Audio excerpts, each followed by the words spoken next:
BLA ने पाकिस्तान के 6 सैनिकों की हत्या की है। हाईजेक ट्रेन का ड्राइवर गोली लगने से घायल बताया जा रहा है। फिलहाल आपको बताएं कि बीएलए की पाकिस्तान आर्मी को धमकी, आर्मी ने कोई एक्शन लिया तो सभी को मार देंगे, ये भी धमकी दी गई। ये बड़ी खबर इस वक्त की पाकिस्तान से आ रही है। इस वक्त की सबसे बड़ी खबर, एक ट्रेन को हाईजैक कर लिया गया है और इस ट्रेन में बड़ी संख्या में लोग सवार हैं और आर्मी से जुड़े लोग भी हैं, पाकिस्तान की आर्मी से जुड़े लोग हैं।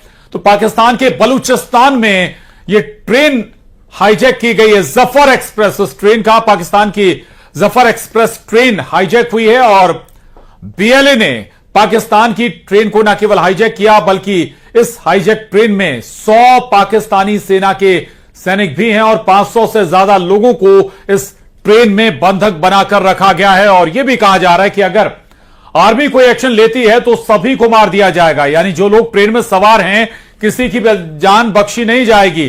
चिंता यही है अब पाकिस्तान की।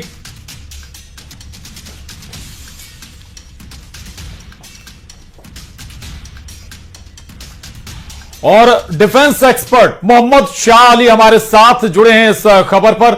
शाह साहब, स्वागत है सबसे पहले आपका न्यूज 18 पर। बीएलए, पहला तो बीएलए क्या, कौन सा संगठन है, क्या इसका मूवमेंट पाकिस्तान में होता है, थोड़ा ये भी बताइएगा। मांगे क्या क्या हैं इनकी? और देखिए, बीएलए दरअसल ये काफी टाइम से टेंशन चल रही है पाकिस्तान के अंदर पीएलए के खिलाफ और पाकिस्तान सरकार के खिलाफ। ये चाह रहे हैं कि अपना एक इंडिपेंडेंट बलूचिस्तान को इंडिपेंडेंट कराएं और यहाँ अभी जो ट्रेन हाईजैक करी है, ये चाहते हैं कि इनका कहना है, इनके औहदेदारों ने कहा है कि इन्होंने रेलवे पटरी को भी उड़ाया है और अगर जैसे आपने खूब फरमाया कि अगर मिलिट्री एक्शन लेती है तो फिर कोई बंधक बचेगा नहीं। तो तकरीबन 100-120 बंधक बनाए हैं इन्होंने, ले रखे हैं इन्होंने। और अभी देखिए, बीएलए जो है कि ये के एथनोलॉजिकल मिलिटेंट ऑर्गेनाइजेशन है। ये बलूचिस्तान रीजन के अफगानिस्तान रीजन से ओरिजिनेट हुई है और प्राइमरीली से इनके सेफ हेवन जो सदर्न अफगानिस्तान के अंदर हैं। बीएलए जो प्रिपरेट करती है, जो पड़ोसी पाकिस्तान के ऊपर, जो बलूचिस्तान प्रोविंस के अंदर, और वो रिमूवल पाकिस्तान सॉवरेनिटी का वहां से रिमूवल चाहती है कि वो हट जाए वहां से। और फ्रीक्वेंटली पाकिस्तानी आर्म फोर्सेस के ऊपर इन्होंने कई सारे निशाने बनाए हैं।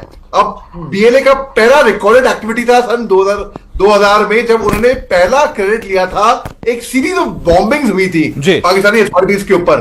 तो बीएलए ने लिस्ट किया एक टेररिस्ट ऑर्गेनाइजेशन, वो पाकिस्तान और चाइना के ने इनको, और यूके ने और यूएस ने और यूके ने इनको टेररिस्ट का करार दे रखा है। अब ये 2000 में आपको बताया कि ये फाउंड हुई थी, मगर ये कुछ मीडिया और कुछ एनालिस्ट के मुताबिक इस ग्रुप का हुआ था, रिजल्ट हुआ था बलूचिस्तान बलूच इंसर्जेंसीज में, और स्पेसिफिकली इंडिपेंडेंट बलूचिस्तान मूवमेंट जो कि 1973 और 1977 के बीच में चलाई गई थी। इसको अली साहब, हम ये माने कि सरकार और फोर्स के बीच में हमेशा कश्मकश बनी रहती है, किसी न किसी बात को लेकर बहस चलती रहती है, तो अब क्या आर पार की लड़ाई के मूड में दिख रहे हैं? ये समझौता जिस बात पर होना चाहिए वो हो नहीं पा रहा एक ही देश में, आर्मी और सरकार के बीच में